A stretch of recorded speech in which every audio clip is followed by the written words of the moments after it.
Happy Thanksgiving week, everybody. And we have a story tonight for you that will explain why Dennis Allen was a complete and utter failure as Saints coach. It's amazing. Thomas, hit that intro. Welcome to Saints Happy Hour podcast. We never trade up. If there was a path to give up 3 first-round picks to get Jaden Daniels, I would do it. And I would pick Jaden Daniels. Now grab a drink and enjoy the show. Oh! All right, everybody. Welcome to another edition of Saints Happy Hour podcast. As always, we are presented to you. We are presented by Hard Hide Ponchatoula Strawberry Whiskey. I'm Ralph Marlboro. That's Andrew Juge. I got Dave with me as well. And Thomas running the show back in Poland. Thanks, everybody in the chat. I see a ton of people. I see Jerry G. I see your boy Allen. I see Who Dat Golfer, Jason Champagne, Mike Bagger, even Kevin popped in there. Fresno Saint, a ton of people. That's amazing. All right, tonight's show, Dennis Allen, Chipotle, Guac, and Reddit. Wow. It's incredible. We made Thomas say that again. Say that restaurant again that's owned by McDonald's. Can you say that again? Chipotle. Nice. Yeah. Good job. Yeah, thank you. Which Saints players have the most to gain in the last 6 weeks? We're going to do a mailbag. We're going to talk about Alvin Kamara having a career year. We're going to preview the Rams. As always, if we reach $100 in donation, I will drink something horrible the patrons have sent me, Andrew. And your boy, Allen, full credit to him. He sent me a care package this week. This man, Andrew, he understands the assignment. He sent me 99 proof mystery flavor. Doesn't even say what it is. It's just mystery flavor. It says scratch and sniff. I'm going to smell. I mean, hey, really? The label scratch and sniff? That's not a reason to donate. I don't know what it is. It says scratch and sniff, and it smells like a 1970s Lazy Boy. Wow. Do a good start there. So, great start. Who Dat Golfer starts the show with 20 Buckaroo Super Chat. All right. Excellent. So, how do you say, Dave, say it really slow for me. Chipotle. How do you say Chipotle? There you go. Chipotle. You are, what's crazy about this whole situation is that you are married My mom has a lot of trouble with this too, by the way.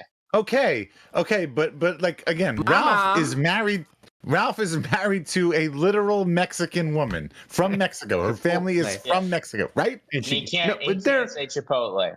Chipotle. It's hard. Right. I'm so white. It's a type of pepper, Chipotle. Correct? Yeah. Yes. So here's type of pepper. Here's the thing. I mean, it sounds easy. We at this show, we strive for accuracy. We strive for journalistic integrity. And I said, Dave, you can't just bring any old story that you find on the internet.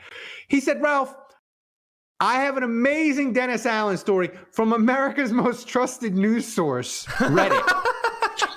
Let's hear it. And I said, well, if it's Reddit, that's practically like Walter Cronkite level of journalism. So we're good. So Dave, set up the story. I like how you're putting it. That's not actually how this went at all. Obviously, I was just spending my daily 2.5 hours on Reddit. And excuse me, I have to burp there. I'm drinking Ghost in the Machine Parish Brewery. I was spending my usual 2.5 hours on Reddit. I was probably on the toilet actually at the time, if you want to be honest with me. And I noticed, Dave, could you move your camera to your right a bit? Yes, I can. And what the fuck, Dave? Behind the scenes is bleeding over to the real show. Jesus. And breaking the fourth wall.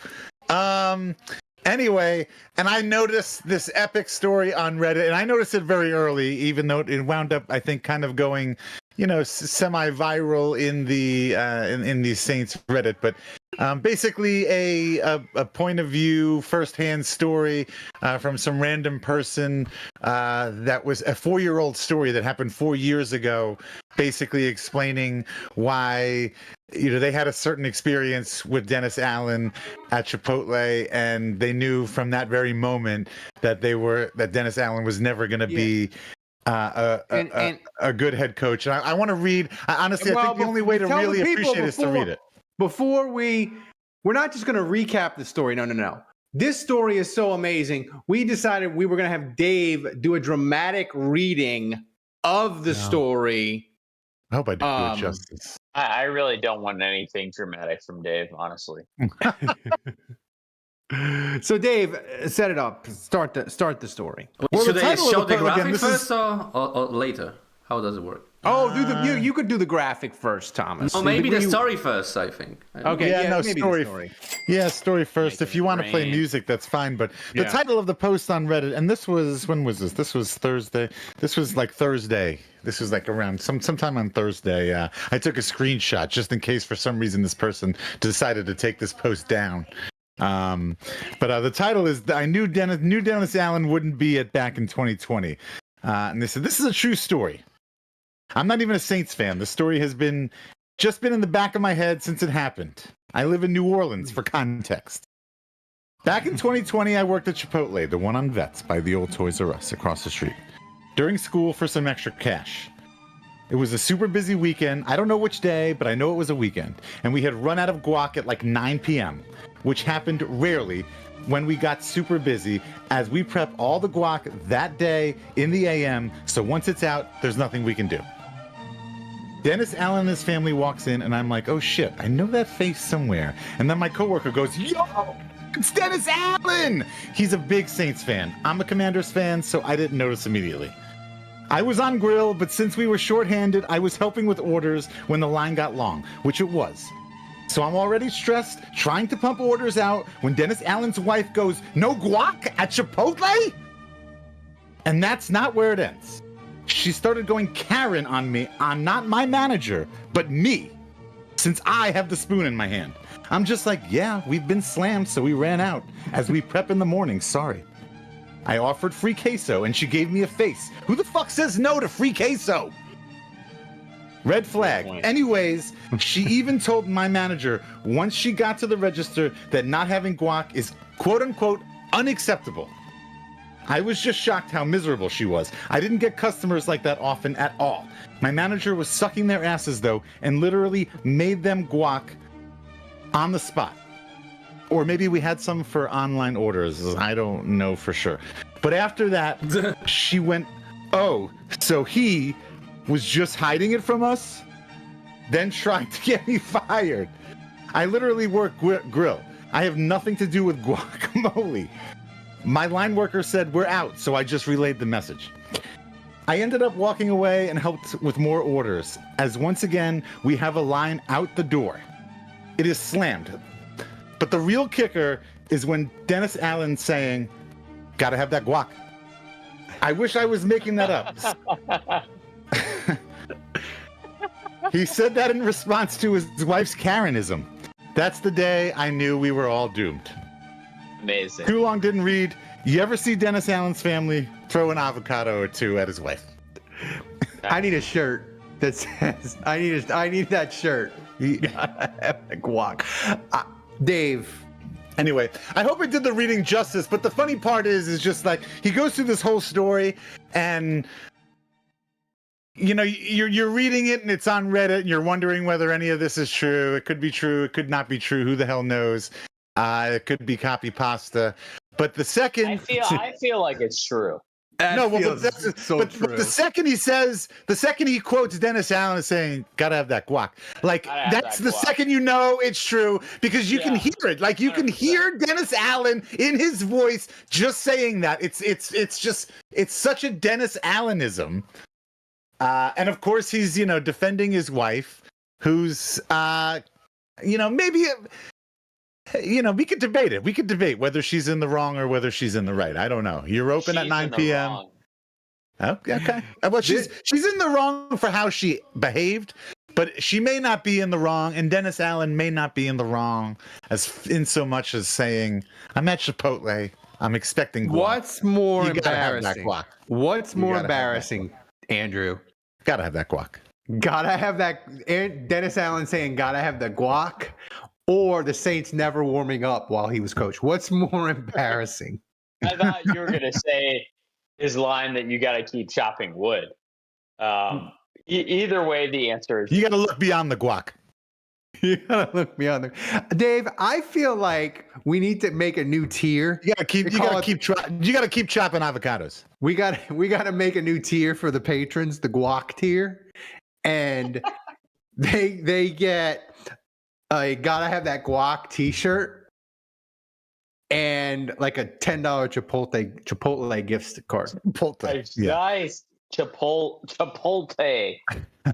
Chipotle. But again, I hope I did the reading of that justice. I really think it's you need to read it in real life. But I did want to mention it because one, we had a slow week, and two, because it was a big thing on Reddit, and it was kind of like going viral, and they were freaking out. And can I ask Dave, what part of that is more hilarious to you? Is it that Dennis Allen's wife is a Karen and went ape shit on a Chipotle waiter / line guy?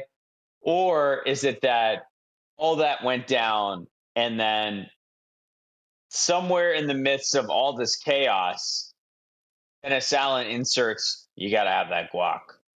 I think it's kind of actually C, which is a little bit of mixture of yours, because I think I think the funny part of it is one, him carrying the torch for his Karen wife, which is akin to, the Atlanta thing. You could make the comparison. It's like him apologizing for beating Atlanta and then scoring a touchdown against Atlanta. It's the same thing. It's just like it all makes sense. It's all the same thing. Is this worse than apologizing to Atlanta? Like if I was, I'm just gonna be honest with you. I'm gonna lower my voice a little bit. But if I was at Chipotle and my wife pulled some kind of shit like that, I'd probably look at the Chipotle woman, the employee, and be like, "Can you believe this lady?" Like, I would be on the worker side. I would be on the worker side. Okay. Lower your voice, Dave. I did. I'm lowering my voice. But to be honest with you, like, see, that's me. I'd be on the worker side. What this all adds up to? This all adds up to the reality that I'm starting to feel like Dennis Allen was miscast as the Saints head coach. You really should have been the Falcons head coach. We're in a parallel universe where he ended up being the Saints head coach, and somehow we got it all wrong. Like, he was supposed to be the Saints defensive coordinator. They were supposed to poach him away. It wasn't Fontenot. It wasn't Nielsen. It wasn't any of those guys. Like, it was supposed to be Dennis Allen. That was the guy they were supposed to poach. He was supposed to be their head coach. And we could have laughed. All right. It would have been funny. Dave, another addition to the t-shirt. Front of the t-shirt says, gotta have that guac. Jason Champagne says, on the back, it says, all guac, no Riz. Oh, Nice. I mean, Thomas, get to work over the holidays. Get to work on the guac tier. We can make that a priority in your project list. I feel like, Andrew, if this story was 2020, if I would have known this guac story before he got hired, I would have been protesting in front of Airline Drive that this man cannot be the coach.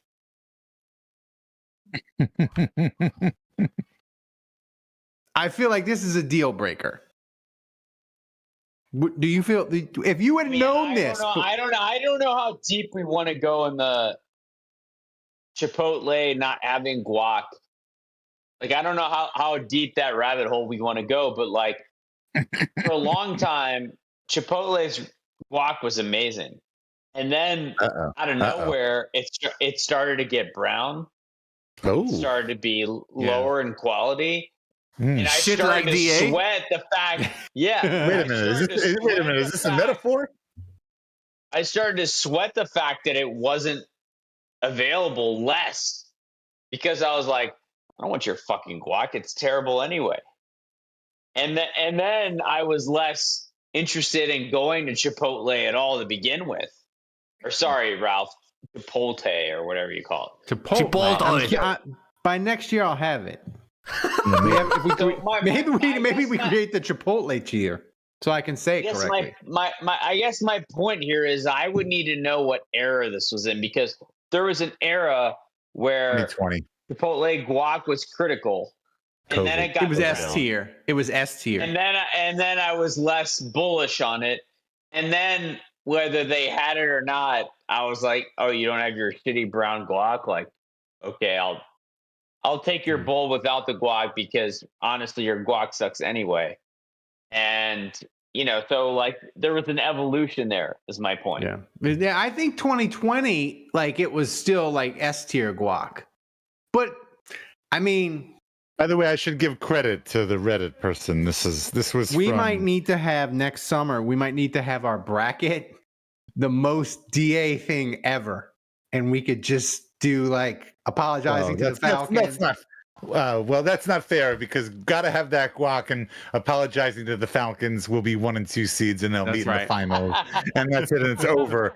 So let's just fast forward to those right now. I mean, apologizing to the Falcons is the top seed and they've won the tournament. Spoiler alert, it's over. Right. Mike Bagger says DA ruined the Saints and Chipotle guac. But we should give credit to the original Reddit poster, Upstairs Beach 8575. Thank you, Upstairs Beach. There you go. That's good. Sharing your Chipotle. All right.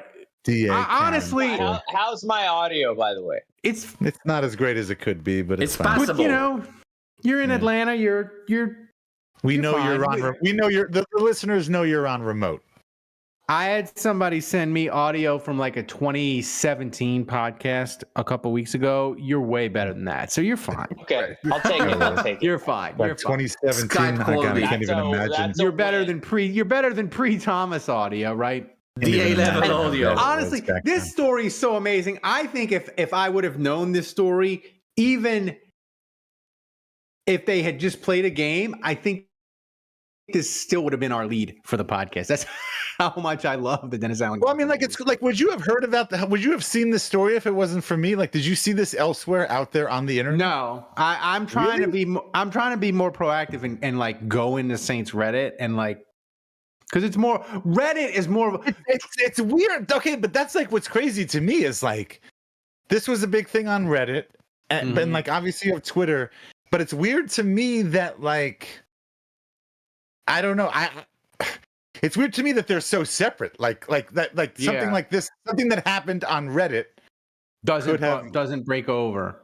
Yeah. Well, probably a lot of Saints journalists and podcasts don't have the courage to trust Reddit as an information source like we do, and bring it to the masses. The one thing I'll say, we're not presenting it as factual. We're presenting it. It feels so true, though, Dave. It feels true. No, I'm shy. I would bet my life that it is true. Okay, Andrew, what are you doing? You're showing us the college football players. Why are you doing this? What do you want to talk about, buddy? You want to get into it? Let's get into it. I thought we already talked about this. I thought this was going to be a behind the scenes. All right, I'm a little confused as to why Tulane's emblem/logo is not on here. Because Boise needs to lose. We need Boise State to lose, and as soon as Boise State loses, you bet your freaking ass you're going to see a really angry Green Wave man. Bet your Chipotle in Boise State's place. Okay. All right. All right. So that being said, you know what you sound like? You sound like you sound like a fucking Saints fan. You sound like if the Falcons lose, and the Bucs lose, Andrew. Happens, and this kicker misses this kick, and this quarterback throws for $150, and this running back makes a first down, and this happens, then we'll make the playoffs. Yeah, it's all I just need one thing to happen. Fucking Saints fan. No, I just need one thing to happen. We just need Boise State to lose, and that's it. That's all we need. Just give me that. Dave. I do need a little. I won't say anything. I won't say any. I won't be like Andrew. I won't say anything derogatory about Tulane because I might need tickets. Yeah. I might need tickets for Thursday night. Like I won't say anything derogatory about Tulane. Wait, are you going to be in town on Thursday? I'm going to be in town. We're coming. Dude, I have 4 tickets. You want them? They're yours. You want to get glazed? I'm serious. Dude, Ralph, please go. Please go. We need Tulane fans there, please. My 4 tickets are yours. I got my Tulane shirt. I know that. You are. That's why I'm giving them to you. Seriously, I have 4 tickets on the 50-yard line. Best seats in the freaking house. Not in Glazer. They're yours. Please go. Please root us on. We need you. So back to like actual football. We were talking about football. We were talking about football. Not Saints. Tulane football is real football. I'm going to stop you right there. Football is. We're talking back to NFL unlike football. LSU? Unlike LSU football. The Saints have 6 weeks left of games. And I don't want to, we've talked about it, Rizzy, and how does he have to, every Saints podcast would be, how many games does he have to win, and blah, blah, blah. I don't want to talk about that. What I want to talk about is, we have 6 weeks left, Andrew. What Saints players have the most to gain and the most to lose the last 6 weeks? Players, not Rizzy, because Rizzy conversation's getting kind of exhausting.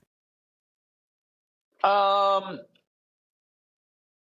isn't it the same? Like, if you have the most to gain, you have the most to lose, right? Like, it's probably maybe, but like, I think Trevor Penning is trending in the right direction. I think against all odds, as bad as the season has been, it would be easy to shit on Trevor Penning.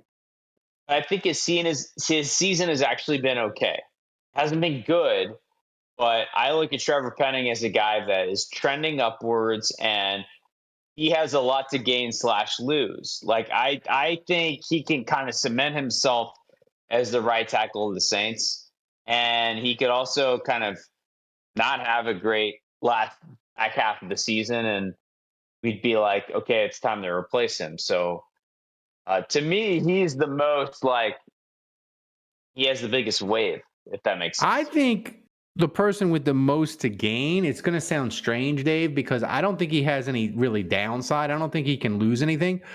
But I'm telling you, Valdez-Scantling, he's like 2 more big games from getting another 3-year, like $30 million contract. That's a good call. That's a good call. Because here's the thing. Hold on. He needs to do that all the time.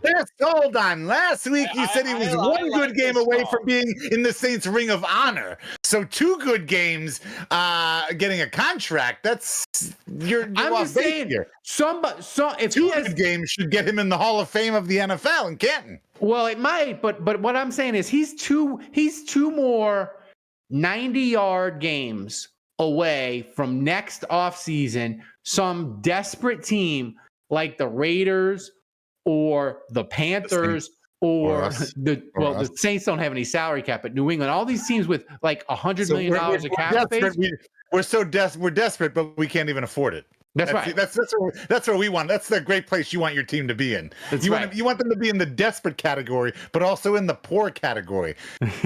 I'm just saying, I'm pretty sure that means you're living under the Claiborne overpass. That's where the Saints are cap-wise.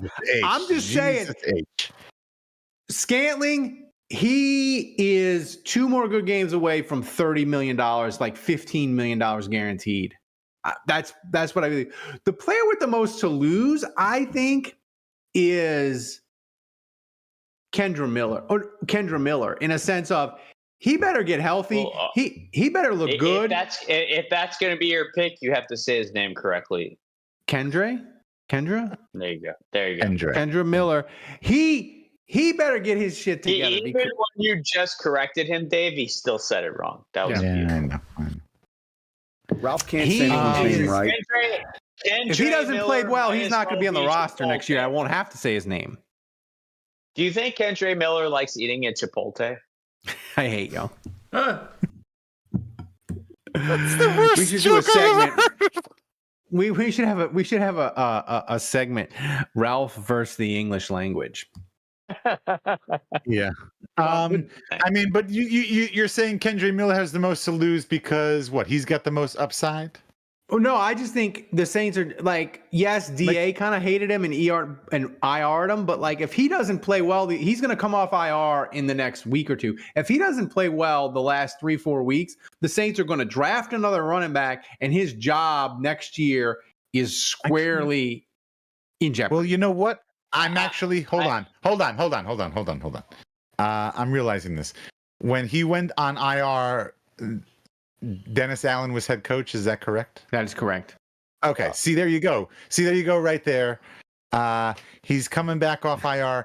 He'll be doing the activation periods and he'll be stretching and warming up. So he won't get injured anymore. So I think we're good. You think we're good? I would ask, I don't know the answer to this question. Ralph, the question that you asked was who has the most to gain, who has the most to lose. I don't know where this player falls on this calculus, but I think the one guy that we're avoiding here is Derek Carr.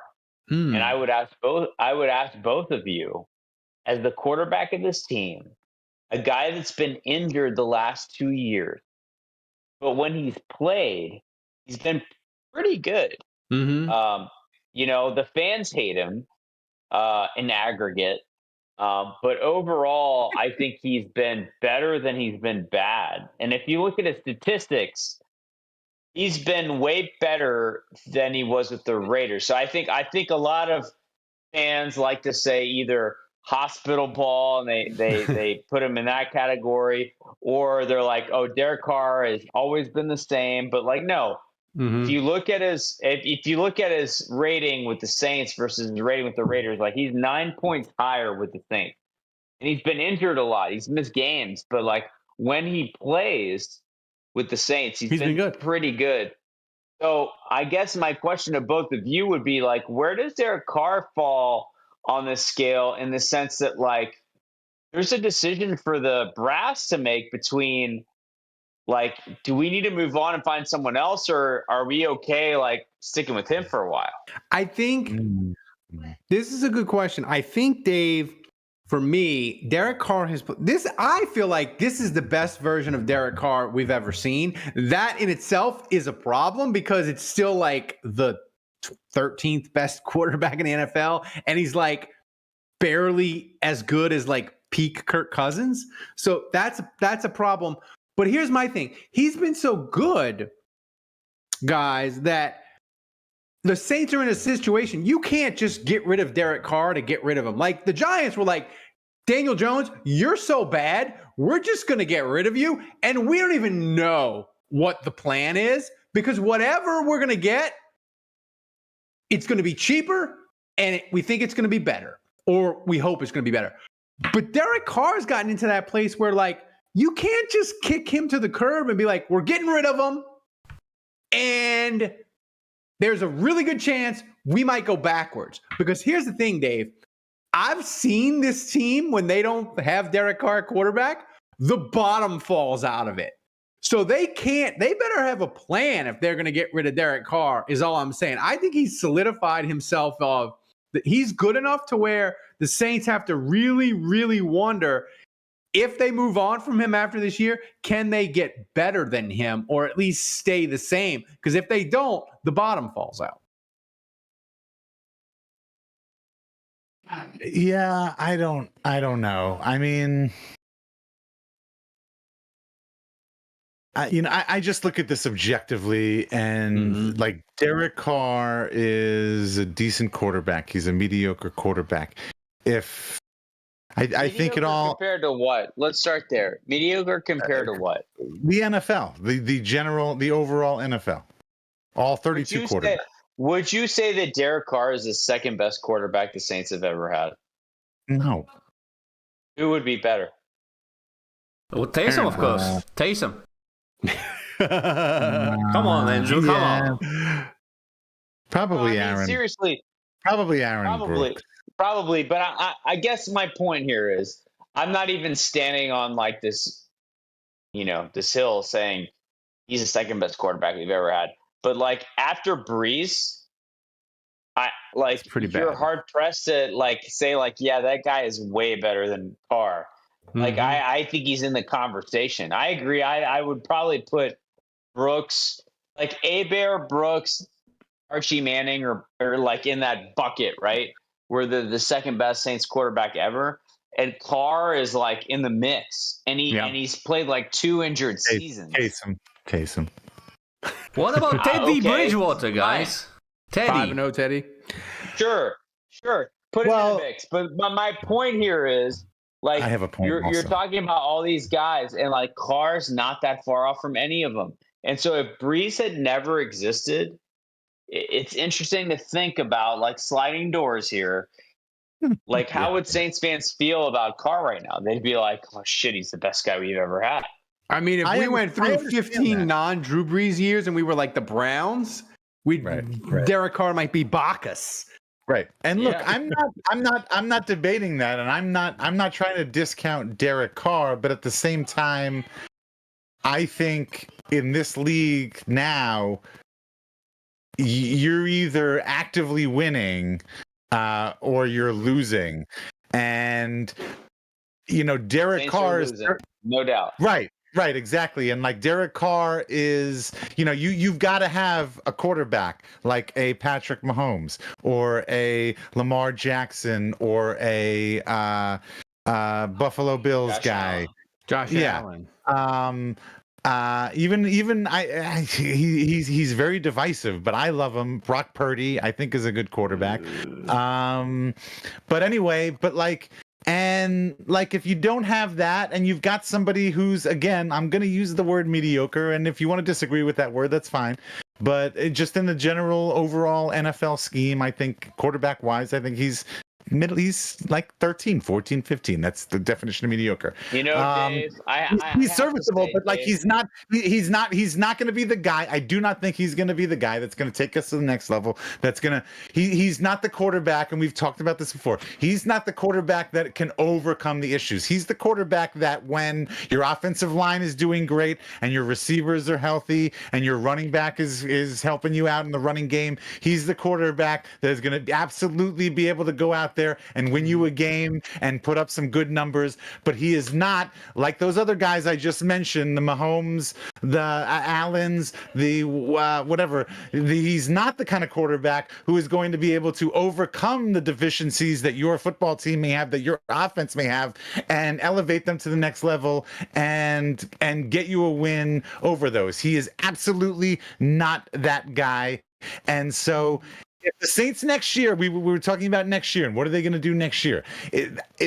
My answer to that question was going to be, it depends on what the top level decision makers, what the Lausches, what the Loomises, it depends on what their vision for the 2025 season is.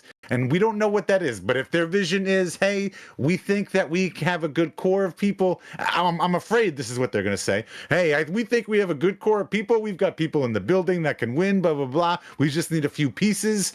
They could say that, or they could say, you know what, we have a good quarterback, but we really need help on the offensive line. We need to draft more people. We need to be more aggressive in free agency, blah, blah, blah.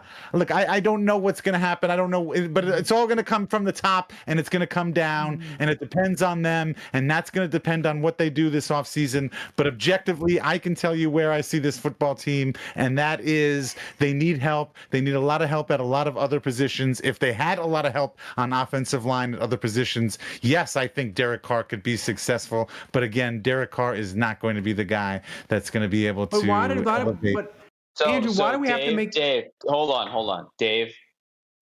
Yeah. I generally view you as loud.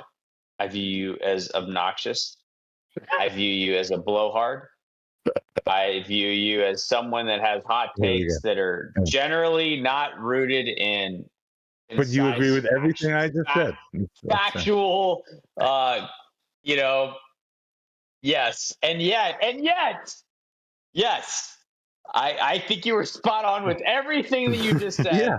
against every fiber of my being, which Yeah, I makes love me want to that. fucking puke. It makes me feel good. Makes me feel good, Andrew. Makes me feel smart. Makes me feel smart because I think you're a smart guy. So if I'm saying something that you agree with, then that makes me I feel smart. like you kind of hit the nail on the head. So, but my question is, knowing what we know, agreeing with what you just said about Carr, would you rather like the Jake Hayners, the whatevers of the world, the Spencer Rattlers, like, would you rather door number 2, or would you rather go into next season with like this floor that's Derek Carr, which is like, you're not going to go below it, and like, Sure. there's some comfort in that, right? Yeah. No, and great question. And obviously, and the monkey wrench thrown into this equation also is like the head coach thing and like what's going to happen with Rizzi or whatever, because that's in there I think, as well.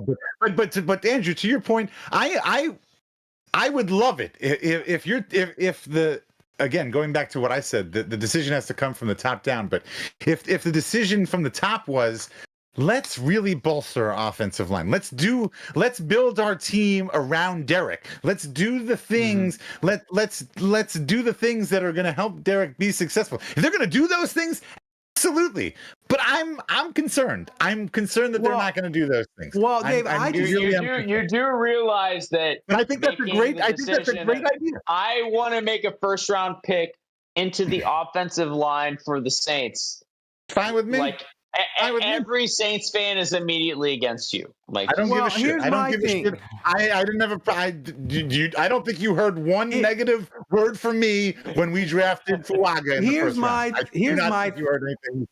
my thing with Derek Carr, and this will be my. It's probably because I'm crippled and I'm just always fearing everything. I saw what the Saints look like if you go behind door number 2 with Spencer Rattler or Jake Haener. I saw it. It's unwatchable. So my attitude is, they traded Lattimore. Maybe they trade down again. Have a good draft this year or next year. Have a good draft in 2026, and then see like where you are. And if you got Rizzi and you've gone 9-8 and 10-7, and you're like, every time we needed Derek Carr to win us a big game, to win us a playoff game, to get us over the hump, we had all these big games, and he sucked in every one of them. It's time to go get Arch Manning or whatever.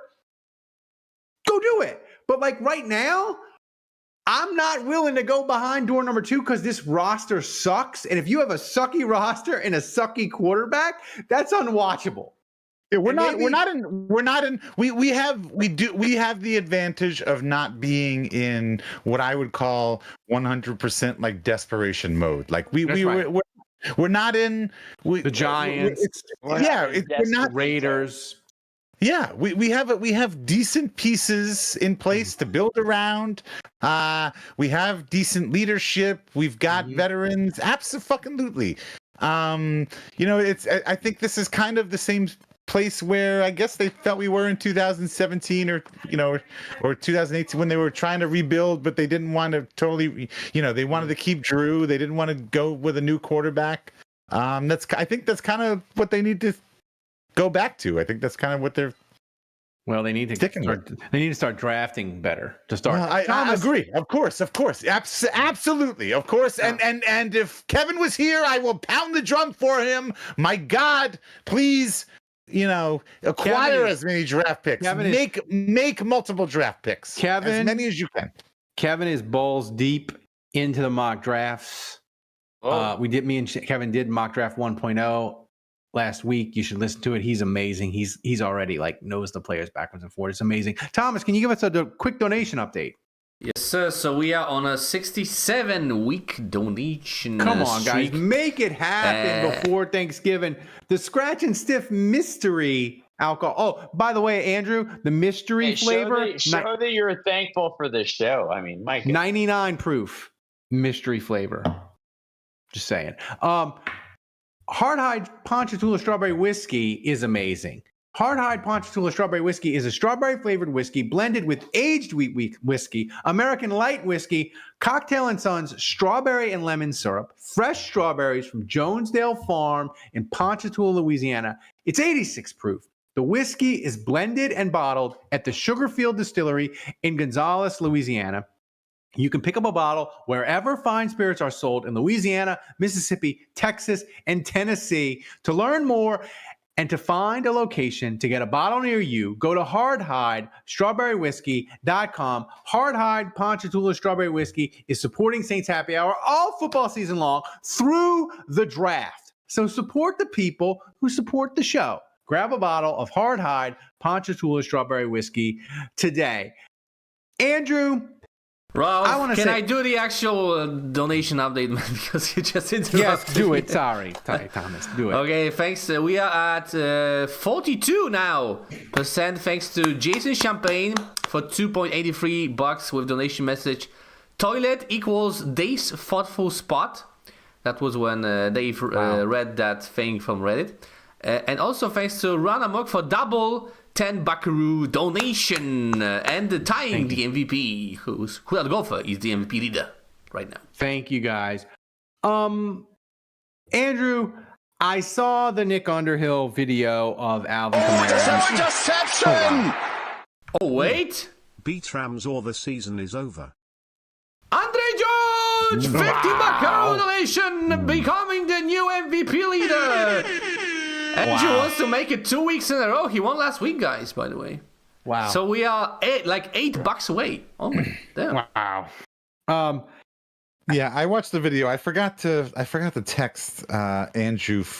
I took some like screenshots from the videos because I was like, what the fuck is this? What the fuck am I looking at? Especially from the beginning. Yeah. The only reason I bring it up now is because, Andrew, it is incredible dedication that he does. And he is on pace for, I would say, his best season ever. He's on pace for 1,200 yards rushing, 85 catches, which would be the most catches he's ever had. But he wouldn't have the yards. And obviously, he wouldn't have the touchdowns because in 2020, he had the Christmas Day miracle where he scored all the touchdowns. And I think that season he scored like 18 or 20 touchdowns. He doesn't have that. But this season for Kamara, Andrew, it's a revelation, and they're leaning into him. He's got an ridiculous amount of carries, receptions. Do you think he's going to carry it through, and do you think he's going to get to 1,200 yards, 85 catches, which he's on pace to do right now? I do, yeah. And if you've watched the Nick Underhill special, the New Orleans football special, where it kind of looked. Oh, here we go. Taking us over the edge. And also thanks to Edgar Cavalier, both $10 donations. You know, what I was going to say is not important. What's more important is Ralph taking a shot to the face. Both do that. Oh, God.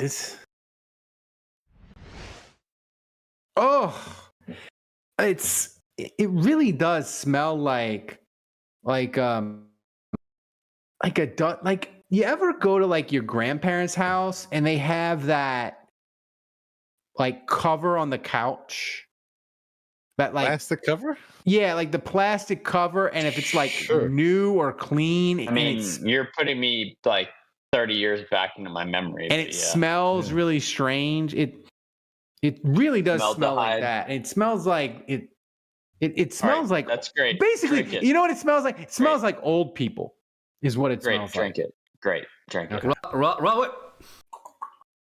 Jesus, man.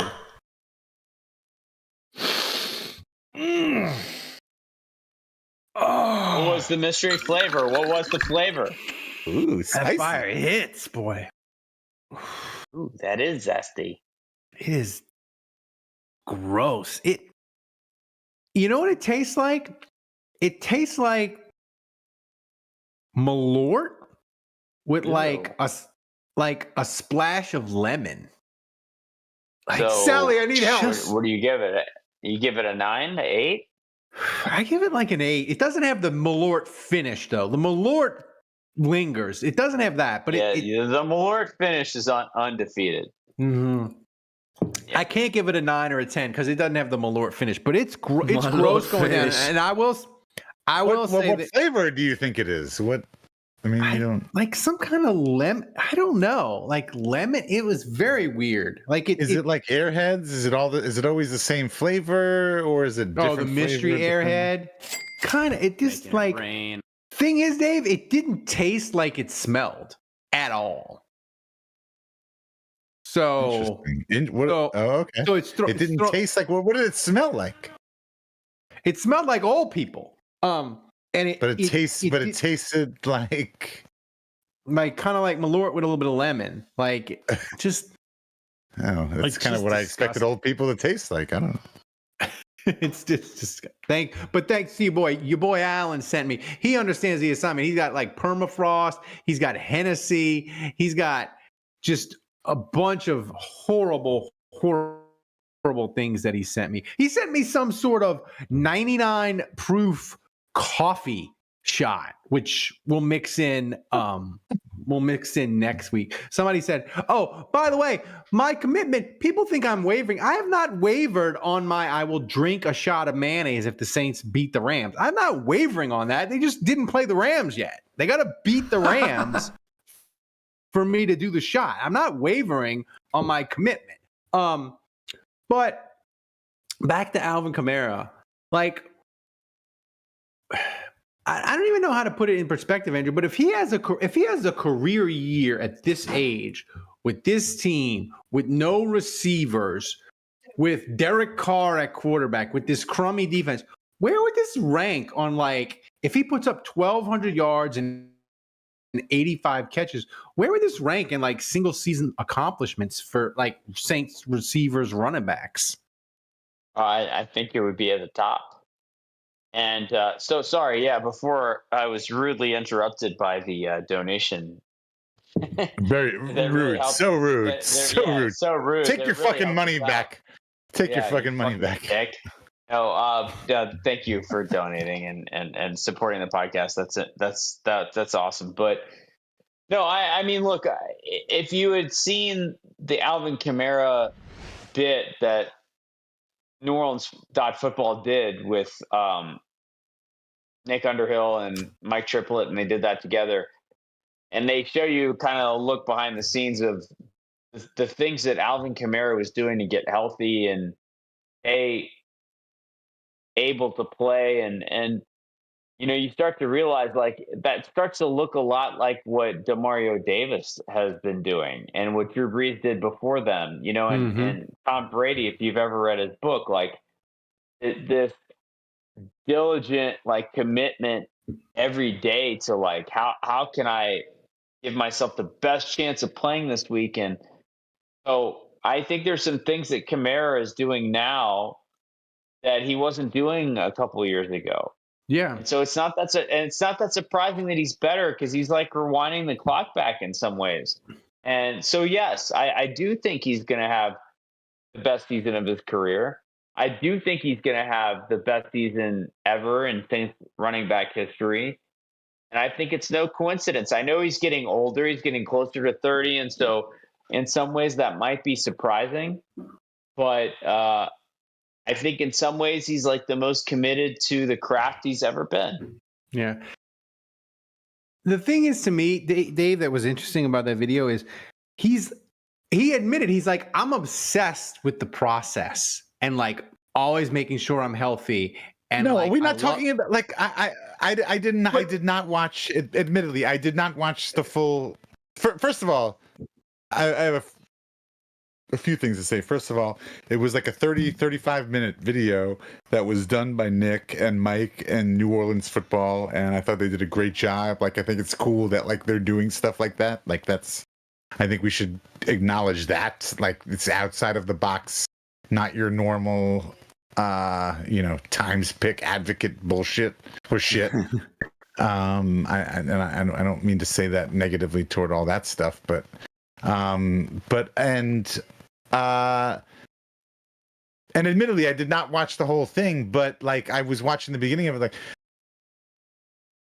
what is the thing? What was he doing with the smoking on his legs? Like the the smoking acupuncture. Like this is, and like increases. I know increases. Like this is crazy. Flow. Like this is like that's what I'm saying. Like he's doing all this crazy. Like you gotta get into the details of this. Like he's doing crazy things. Like this was 5 o'clock. This was 5:30, 6 o'clock at night on a Wednesday. I think it was I think it was a Wednesday, and he's doing this like cross between acupuncture and some kind of Western smoking thing or whatever, and he's like doing this and this is like just prep work because he's doing this just to open the blood vessels in his legs for when he's actually going to take his medicine or inject the medicine or whatever, like just so that he absorbs more of it and intakes more of it. And it's crazy, but just none of this is surprising considering what we have seen him do. Like I have to admit, I mean, we are now in week. What are we in week? 11, 12? Week 13, game 12. We are now in week 13, game 12. Prior to this, the Saints roster has been a mash unit. We've made ongoing jokes about how many injuries there have been, and yet Alvin Kamara, who has been touching the ball 20, 30 times a game, has never wavered, has been there every single game. He's becoming he's been banged up. Like he hurt his ribs, he broke his hand. Like, let's not pretend he hasn't been injured. Yeah. No, of course. Sure, of course. Look, all these guys, at this point in the season, all these guys are playing through. Well, the interesting thing all these guys are... I just want to say, like, the freaking lemon that we traded to the Commanders... That's gay. Yeah. He's still not playing. He's Mickey still Loomis. He's still banged up. And, like, Mickey Loomis. Meanwhile, Kamara has a broken freaking hand. He has broken ribs. And he's like, no, I'm going to keep playing. You know why? Because I care. I like the Saints mean too much. But it's not even mean too much to me. Like I want to win. Right. Yeah, and obviously it's not just I'm going to roll.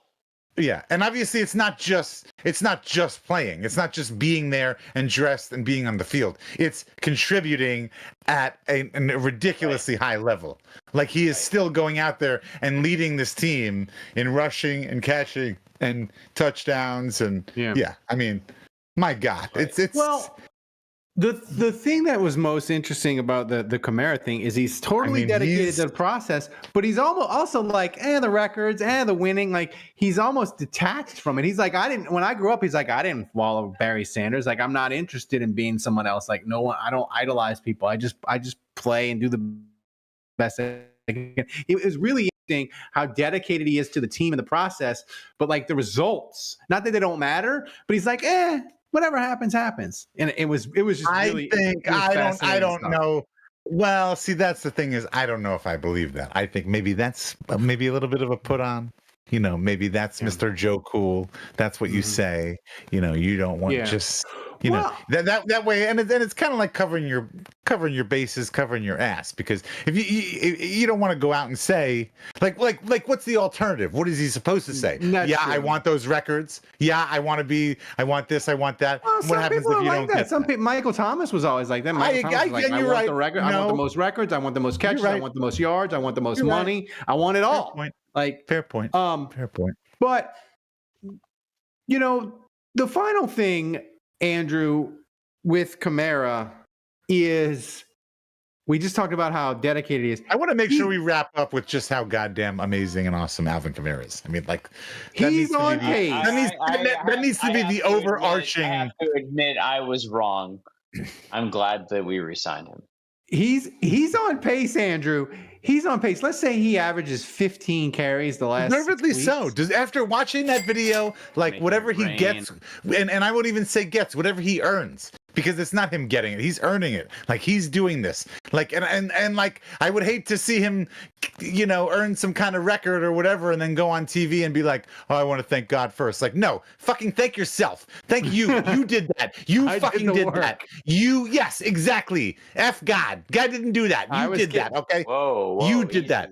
No. He's on pace he's on pace for almost 350 combined receptions and carries at 29-30. That's insane. And here's the thing, like the Saints desperately need him because all they got at receiver is Valdez Scantling, and they got tight ends that aren't really any good, and Taysom. And that's it. So I think that might be why I respect him so much. Is because because if we don't, I think he knows if when he's gone, that's it. The drop off. That's right. It's like the Grand Canyon. You just fall right off the cliff.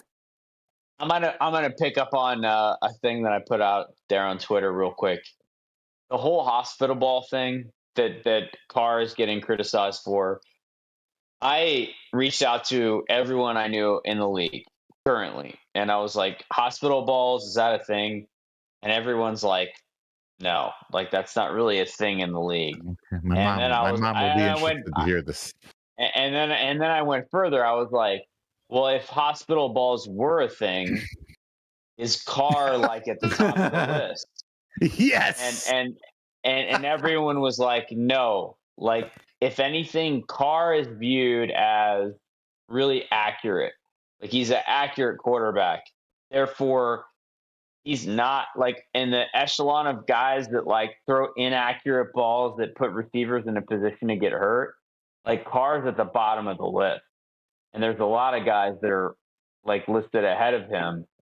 What I did hear about Carr is a lot of people say like, yeah, like his reputation is he chokes in big moments. Like he doesn't do well with pressure. Like if you get pressure on him and he'll choke in big moments. So like I didn't necessarily hear from the people that I pulled like good things about Carr. So I want to be clear about that. Like there was criticism about him, but the whole hospital ball thing that like you guys on Twitter are hanging on to, like I'm just telling you, like people in the league, like it's not a thing. And you look stupid if that's your reason for hating Carr. So be better. But anyway, it was interesting to kind of pull people and hear like what people think around the league. And so I think Carr, like as good as he's been the last 2 years when he's been healthy for the Saints, like that's still the big hurdle that he has to get on. To me, like the big hurdle he has to get over. And the Rams will be an interesting, like, if it gets to that point, it's when he gets inside 2 minutes. Like, you can win the game, you can lose the game. You got to make plays. You got to make throws. If pressure's on you, you got to stand in the pocket, take that hit, and throw it on a dime. We've never had like a Derek Carr moment where, like, at the end of the day, we were like, the Saints won this game because Derek Carr was freaking awesome in the fourth quarter, and there's no disputing it. We've never had that moment really in 2 years. And like I think the guy that he's chasing is prime Kirk Cousins. I know like a lot of people are like, ew, that sounds disgusting, but like prime Kirk Cousins is like what he's chasing. I think he's close to that. Statistically, he's close to that. But I think that's like the next tier for him. I'm not talking about Kirk Cousins now because I think he's dipped. But I think prime Kirk Cousins, like what you're talking about, Ralph, like he had a lot of fourth quarter moments. Yeah. Kirk Cousins won a lot of games with Minnesota, got him to the playoffs, did a lot of good things in Washington, but like Washington never wanted to pay him. And like Minnesota finally was like, we're done with you. So, Thomas, before we get to questions, give us one final donation update before we get to the mailbag. Roger that. So we're at 116 out of 180 for the second drink. What's the second drink, Ralph? The second drink will be 99 proof coffee flavored. Whatever that is, I'll get it. Also thanks for new donation. Coffee flavored 99 proof liquor. Yeah. Two $2 donations from Oppenheimer with donation messages. Tulane still blows, and Sean McVay. We're done. Sean McVay wears Saints pajamas. Well, only $2 to say Tulane still blows. Yeah. Yeah, that's a steal. So Saints Happy Hour. Them's fighting words. The Saints Happy Hour viewer questions are brought to you by Hard Hide, Ponchatoula, Strawberry Whiskey. You can pick up a bottle wherever fine spirits are sold in Louisiana, Mississippi, Texas, and Tennessee. To learn more and to find a location to get a bottle near you, go to hardhidestrawberrywhiskey.com. Thomas, play Take It to the Top. I'll do that.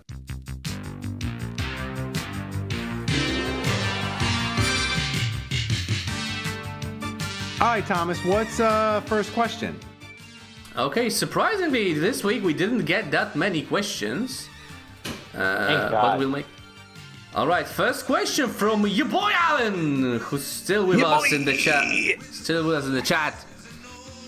He asks, if each host was a Care Bear, what symbol would you have on your stomach?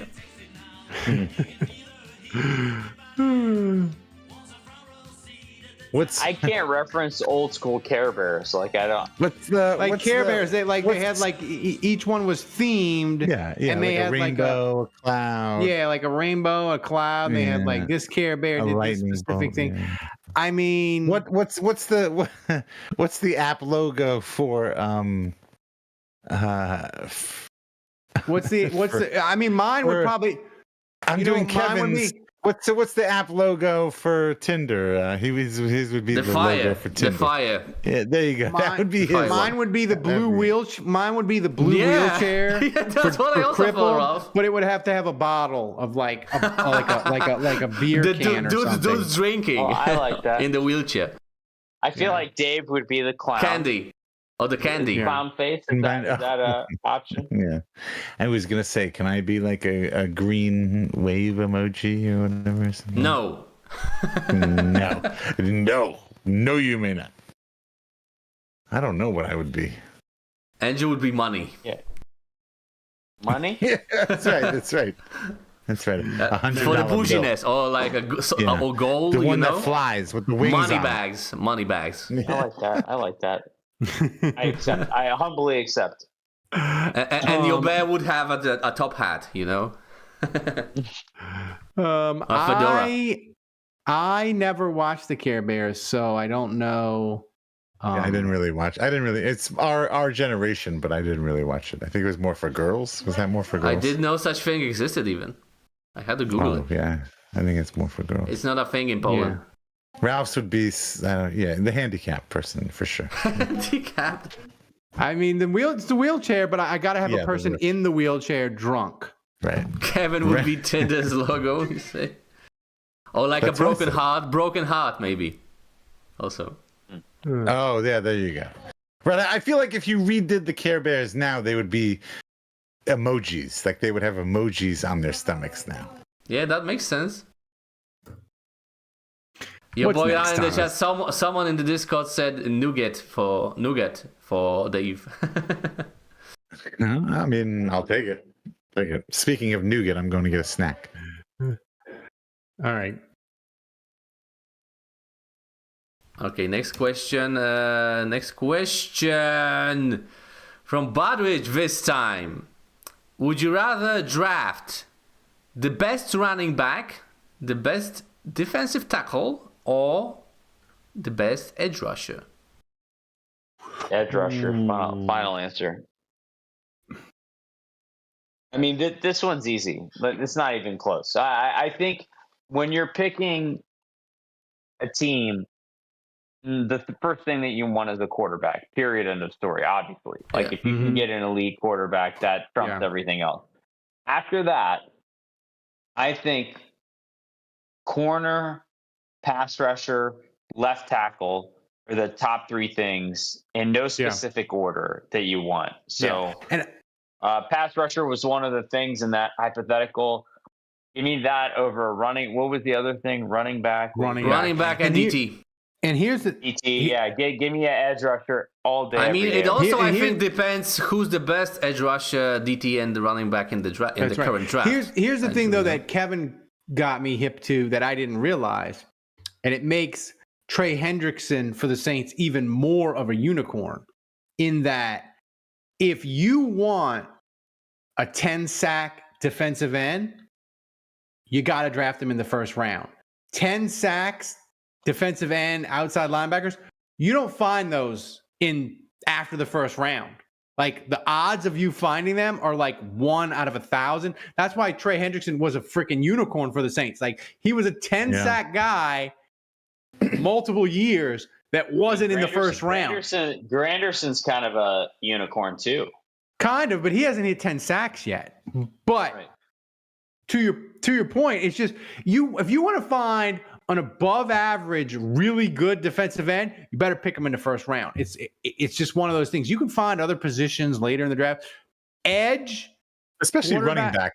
Like running backs now, I mean, with the exception of, you know, the Derrick Henrys of the world or whatever that are, you know, or the Saquon Barkleys, for the most part, a lot of running backs are fairly plug and play. Yeah, but even though, like, even Bijan for Atlanta, he's great. I wouldn't pick him 8th like they did. So anyway, Thomas, what's next? I mean, there's a lot of running backs. There's a lot of Atlanta Falcons fans that like Algier better than Bijan. Yeah. I think Algier is going to be a free agent too. So anyway, Thomas, what's next? All right, final question of the show belongs to your boy Alvin again. Your boy. And he asks a very Saintsy question. Since I get all my hip-hop news from Ralph, I need his thoughts on the new Kendrick drop. Well, the Kendrick drop is it's okay. Like not like us. Should we get hype? Is iconic. Like that is gonna live forever. People are playing that stuff at weddings. It's hilarious. The one thing I'll say, if we want to get back to the Kendrick Lamar Drake beef, Drake is now suing Kendrick Lamar. He's like suing the record companies and the streamers, being like, I saw this. I love how you're up to date because I wanted to learn about this. He's like, you're playing the stream too much. They're playing not like us. They're playing it too much, and he's mad. And it's like a huge L. It's like he's not mad that the song calls him gay or a pedophile or whatever. He's just mad that it's got 500 million. Yeah, he's like man, I don't know who's advising you, Drake, but you just need to take this L and like move on. Just like ignore it. Like you keep making it worse, man. Kendrick Lamar, like the new one it's pretty good. The thing is though, I hope Kendrick Lamar, if he feels like he's defeated Drake in the beef, I hope he finds somebody else to be just as mad at and goes at them. Because when he is mad and creating diss tracks, he's amazing. And I need more of it in my life. That's all I'll say. That's my yeah, but you can't manufacture that. I think this whole thing. You can't manufacture. You gotta. He's gotta. He hates Drake more than a lot of people hate anything in our life. Like, Alf, I wish I understood a single word you just said. I'm just saying. Like, I don't even know what you're talking about. You know that kind of. You know what? There's kind of segues a little bit into something somebody had asked me about. You know, we have this podcast. We talk every single week about the Saints. And somebody asked me, what if the Saints moved? You know, what if they actually did leave town? What if they left New Orleans? What do we do? And I was like, honestly, my initial response was like, honestly, like, I still have to talk to you guys every week. Like I have to have that like outlet. So I think we still get together. I still think we do the show. My answer was I think we turn into an anti Saints podcast. You start getting into tennis, I would hope, because I'm doing a tennis podcast. I would get into golf. I would get into golf and other shit. But no, I would think. But I want to stay. I want to be with you guys. I don't know. It would be hard. Like I think we would. I think we could become. This is where I think we could. This is where we make our millions. We become the first anti-Saints team podcast. We become the first podcast that is not about rooting for a team. The first podcast is about rooting against the team. Yes. I don't know if that exists now, and I'm telling you right now, I think that's a thing. And I kind of honestly wish that the Saints would leave town now so we could start it and make it become a thing. I think it would. I think it could be. It would have to be a combination of like We hate the Saints, and then maybe would steal the thing that. I mean, this is your chance. This is your chance, Oakland. If you don't start this podcast in the next year, Oakland, you've lost. You've lost out on any rights. Basically, the statute of limitations runs out. Oakland. Basically, what we would be creating would be the podcast version of Drew McGarry's "Your Team Sucks." Right. It would be the podcast version of that. We would just hate on the Saints.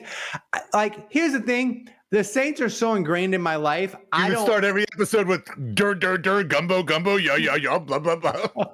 I don't know. Like the Saints, the Saints not being in New Orleans, it would be so traumatic for me. I don't even want to think about it. There's no scenario where I would root him. Yeah. Right, and you're gonna need you're gonna need an outlet to funnel that anger. Otherwise, your poor children. Yeah. God, I think I would be. I mean, I have a buddy. I mean, just David Keene, fraternity brother of mine. We went to college together. Die hard Chargers fan. Like, grew up like all in on the San Diego Chargers. He was more into the NFL than anyone I knew besides me. And the minute the Chargers left San Diego, he's still a big Padres fan, right? Because the Padres are from San Diego as well. So he's remained a big baseball guy, but he is completely X'd the NFL. Like, he won't play fantasy football. He won't talk about the NFL. He is so bitter about the Chargers leaving and so hurt to this day. I believe that. I stand your ground. And yeah, like I've watched that unfold with him, and I just don't know what he's going to watch this coming Thursday on Thanksgiving. I feel like that's how it would be for me. I feel like if the Saints are out, like, fuck the NFL. Yeah, like, I'm out. But the thing is, if the Saints would leave, Andrew, I would worry about me and you, our friendship, the most, because my Everton text might increase, and you just be like, "Fuck this! I can't handle this." You guys are over with. I've been holding off, Andrew, because you told me I can't text you when they're not in the relegation zone. But they're about to go. They're about to go 6 weeks without getting. They're about to play. They're about to go 6 weeks where they're not going to win anything, and they're going to be back in the bottom three. No. So just prepare yourself for around Christmas. Your relationship is over. In fact, I would submit that as reason why Gail absolutely needs to keep the team in New Orleans. Otherwise, she is literally going to break up this friendship. That's right. You know what, Dave? You and our relationship is looking better and better. That's right. So speaking of that, starting to get into Tulane. Just here and now, right. Like, Tulane's starting to feel better for me. That's right. I'm into it. So I'm gonna give people 2 more weeks to get on the fucking bandwagon. But the second they say Tulane's in that goddamn college football playoff, that's it. No more. Nobody's allowed to get on. Nobody is allowed to get on. The train so I'm giving you time right now. You got. Yeah, that's right. You got maybe Thomas, 2 more weeks. That's it. So, all right. So the Saints. You know what, Thomas? Yeah. Now that we have cleared the air on that, I think we need to knock Dave down a peg and go to the predictions and remind him who's the boss. Yeah. So let's go to the let's go to the predictions. Thomas, recap last week, or not 2 weeks ago. Last game. All right. So, Ralph, you actually predicted the exact score the Browns would have with 14, I think.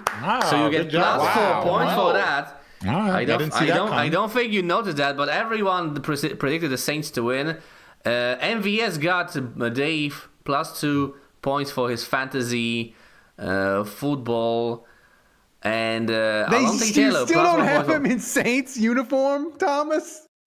Maybe they do. Maybe they do. In the middle of the season. I just forgot to check. Maybe they do. I don't think they do. I like it. Keep him in the blue. I like it. Like that's on on ESPN, I think. All right, let's look at the current standings. Then. Oh man. Andrew's still comfortably ahead. Oh, Yeah, Andrew's still comfortably ahead, Let's but go. it's getting heated at the bottom, though, with Ralph having 10 points, being in last place, and Dave and Kevin tied at second place for 13 Just go ahead and points. give me the trophy now, Thomas. Go ahead and give So You think so? All it We got takes a is little ways one to go. exact, like Kevin, and I'm going to give you 50 Yeah, points. we got no awarding of the trophy. Yeah. This is we got It's open game till the last week, you know? Oh my God! So- Please, yes. Saints play the Rams. Rams, by the way, are a 2.5 or 3-point favorite, depending I on watched where the you game last night. where you wager. Did you guys watch the game last night? I did. Here's the thing. Puka, Nakua. The Rams, they destroyed the Saints on Thursday night last year. That score, what it said 30 to 22, that wasn't a one-score game. The Rams kicked the Saints' ass. And here's the thing. I think of the last 6 games the Saints play, I think the Rams might be the worst matchup the Saints play, even worse than the Washington, because Washington, they may have Jaden Daniels, and he might run all over the Saints. Their defense is atrocious, the Redskins, right? Green Bay, they might run all over the Saints because their rush offense is good, but their defense is kind of meh. And that game could be -30. It could be weird. You don't know. The Rams, they have Puka. They have Cooper Kupp. They have Stafford, who torched the Saints last year. This is a terrible matchup for the Saints. And by the way, too, the Rams have 4 dudes on their defensive line that they've drafted in the last 2 years.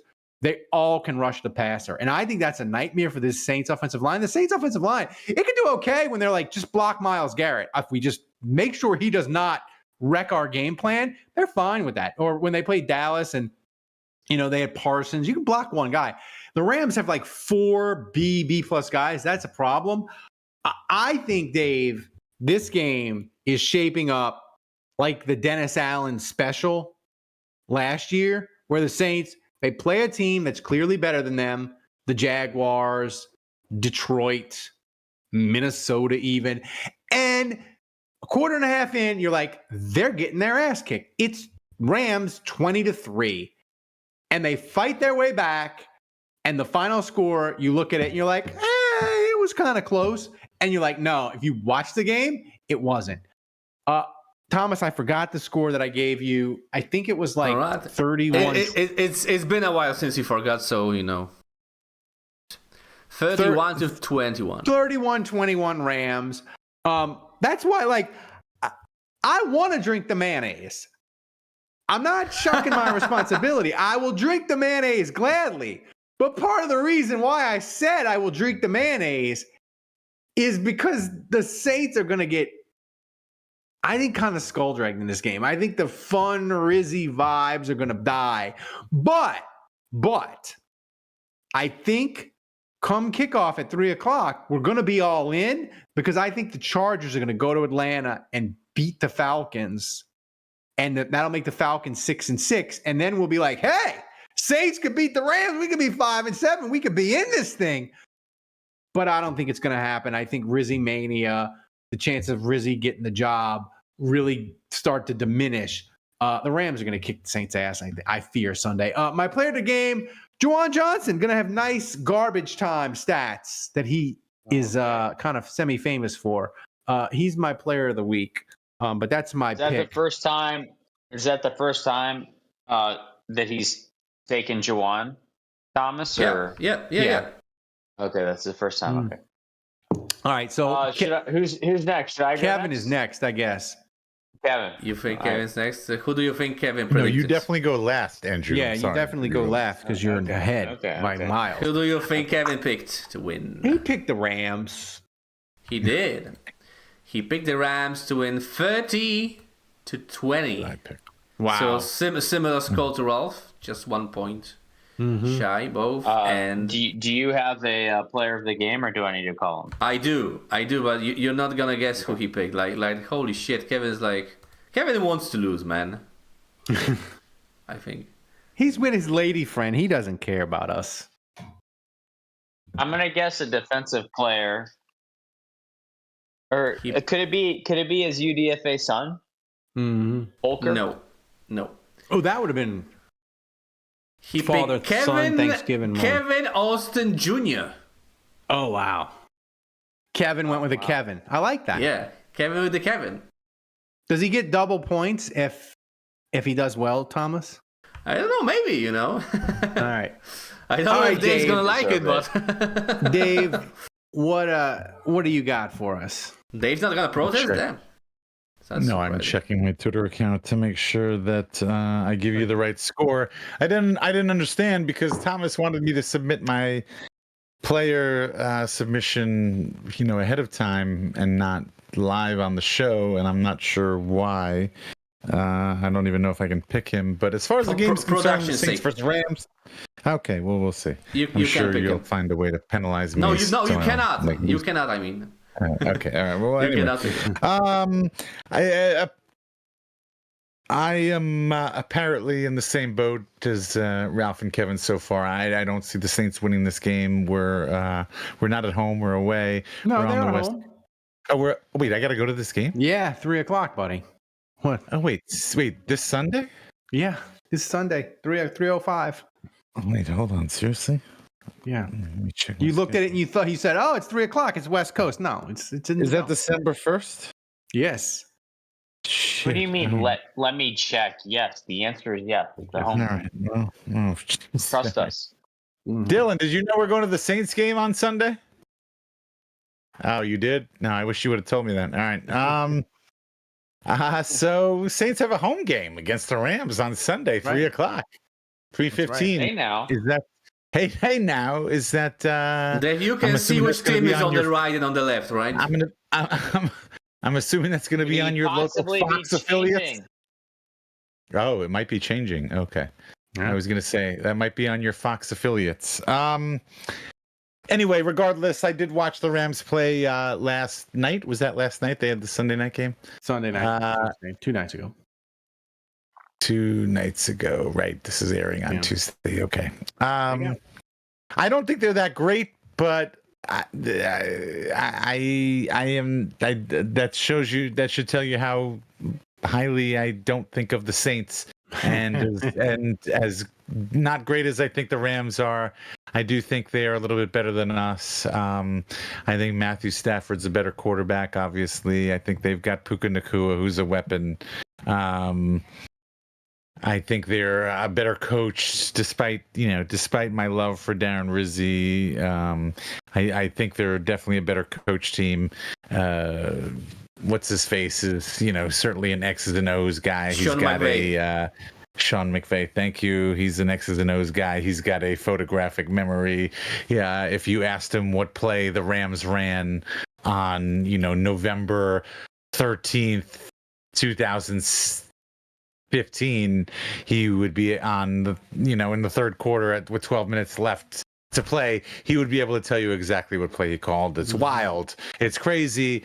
But I don't think the Saints are going to win. But I do think they might make a little bit of a game of it. But I'm going Rams 28, Saints 23. Ooh, and for some reason, so Thomas asked me to pick player of the game. So I just took my shot and said Kamara. But I don't know if I'm allowed to pick Kamara or not. You're not. You already picked him twice, man. I know. Well, I don't know. Why did you ask me to pick it ahead of time? We normally pick, during the show. I have no idea who is left. Can I pick? You know what? Can I pick? Have I picked Taysom Hill twice, or can I even pick somebody twice again? You already used your Joker, man. Come on. No, okay, all right. And you picked Taysom. All right. I already picked the MVS. I mean, geez, come on. You did. Tano Passanio's 3-week injury activation window opened up today. See, I hate to go. See, the problem is, it's like you go defense and you're handicapping yourself. Orgy, man. No, the problem is, you go defense or offensive line, you're handicapping yourself because there's only a certain amount of points. How many points you think you can't pick offensive line. No, I know. Pick Foster what about Moreau, the you kicker? coward. Can you take the kicker?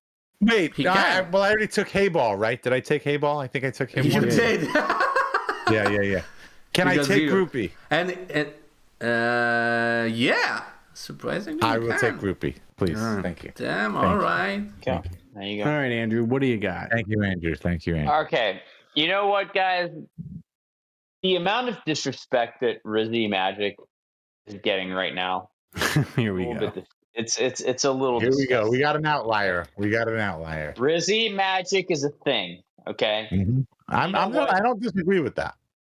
Sometimes you got to trust the leader in the clubhouse. You got a bunch of guys kind of chasing at the bottom of the totem pole, and you're like, maybe they need to make up some ground, so you trust them. But no, you see someone with 23 points, and then you see someone with 13, 10, 13 points way behind. So there's a leader in the clubhouse. There's a king in this competition, okay? Let's make that clear. Rizzy Magic is a thing. A bunch of haters in here. I thought these were Saints fans. I thought this was a Saints podcast. Maybe I was wrong. Okay? But here's what's going to happen. Opposing kickers are 1 for 6 against the Saints since Rizzy has taken over. It's going to be 2 for 10 Wow. after this game. There's going to be more misses. Oh, wow. The Rams are going to get 2 kicks to tie this game late. They're going to miss both. My God. Saints 27, Rams 24. Wow. Saints victory. I'm going to go ahead and use my joker. My player of the game is Alvin Kamara. He's going to go ahead and break 1,000 yards rushing after this game because he tees off because the Rams are so focused on on Taysom Hill hurting them that Alvin Kamara just goes absolutely nuts. Derek Carr goes off. We don't know what to do with ourselves. The Z Magic is real. The Falcons lose. The Saints win. We're 1 game out of first place. Let's go. And I'm drinking mayonnaise, apparently. To back up Andrew's point,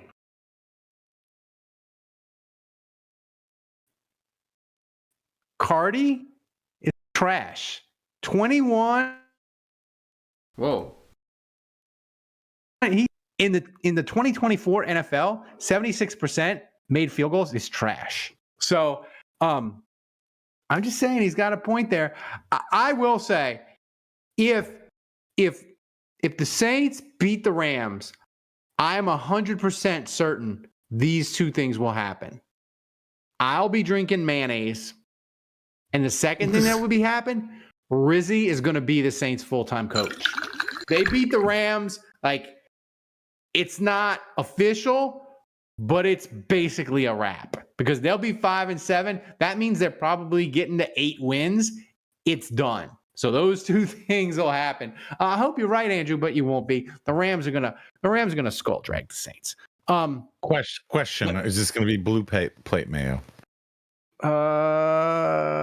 No, that'd probably be delicious. I probably need to get really bad. That's a good question. Should I go top quality mayonnaise in with the hard hide, or should I go cheap mayonnaise like Kroger brand, Albertsons, Walmart brand, Great Value? Do you go cheap mayo? You should or do you mix. go 99 proof mayo. 99 proof. People love the positivity in the chat, though, Andrew. He says shenanigans. Do they to the add a lot of max. vinegar in mayo in the US or not? I don't know. You I don't know. know. We'll see. You're We'll not a have to big see. mayo fan? No, I'm not. I'm not a big mayo guy. It's kind of gross. I like mayo. Egg whites and what? Yeah. So yeah. I mean, we have one brand that adds a lot of vinegar. And Anyway, mayo, and I think guys, it's the best. Thomas, thank everybody who donated during the show. All right, Ralphie. So it was a team effort. Tons of people donated. Thanks, guys. Thanks to everyone. Thanks to Jason Champagne, to Oppenheimer, to your boy Allen, to Wendell Cavalier, to Ron Amok, to Who That Gopher, and to the MVP for the second straight week with for $50. Who is the one and only Andre George? Congratulations! I really appreciate that. You made me drink the mystery flavor is hitting. That and the hard hide, it's hitting me pretty hard. And I have to drive to New Orleans tomorrow. You're welcome. Yeah, thanks. By the way, before we get out of here, we haven't had any Thanksgiving. At least you're not in the shithole that is Atlanta and Falcons territory. That's where I am. I was going to say, we haven't talked about anything Thanksgiving related, but really quickly, what is your favorite thing to eat on Thanksgiving, Dave? Oh my God, we do this every year. We do this every goddamn Thanksgiving. Mayo. Mayo for all stuffing. Well, I'm not even. I oyster stuffing. And this year we're getting some oyster stuffing, which I'm very excited about. So that's my answer. Honestly, I need to think about this because I think that Tulane has a game on Thanksgiving, 6:30 p.m. And so I need to be open at least. I think I'm going to open at noon instead of 10. I think I'll open a little bit later, but I need to be open at noon, and then I'll go over to the stadium when we close at 5:30, and I'll eat whatever they're having. And I know they're going to have a Thanksgiving themed buffet in the Glazer Club. But still, like, I'll be there. I'll be at the store for lunch. I need something. I don't know. Your wife won't bring you a plate? Well, see, so my family is going, including my mother, who's in town. She's going with my in-laws and with my whole family. We always go to. We have a buffet, sit-down buffet style dinner at the restaurant at the lakefront airport, Messina's at the lakefront, which is always awesome and great. And we've been there. This is our third year, and I've been there the last 2 years, and it's delicious. So, yeah, I don't know. Maybe they can bring me a plate, or maybe, you know what I'm thinking? You know what? I got a lot of followers on Twitter, and I got a lot of people out there. Now that I'm thinking about it, and I have a lot of listeners out there on this podcast, maybe you want them to bring you a plate. Yes. How about that? Let me. You know what? I'm thinking about that now. I'm going to put that out there. I'll start it here with this podcast, but I'll put it out on Twitter too. If you're around, if you're going to the Saints game, if you want to bring me one or two things or whatever from your Thanksgiving, we call it dinner. I know we always call it dinner. It's always in quotation marks because dinner is always at 1 p.m. But if you want to bring me something on your way to the Saints game and stop by, and if you want to buy a shirt too or a hat, maybe that's fine too. I will say this. But if you want to stop by, come on by, and I'll eat it. I'll rate it. We can do a rating system. I'll rate it on Twitter, and then I'll post Twitter. I'm going to say this: who has the best Thanksgiving dinner? I'm going to be spending a lot of quality time with my family because that Cowboys-Giants game is a hate crime, and so I'll be spending a lot of time talking to relatives, not paying attention to football. So that'll be fun.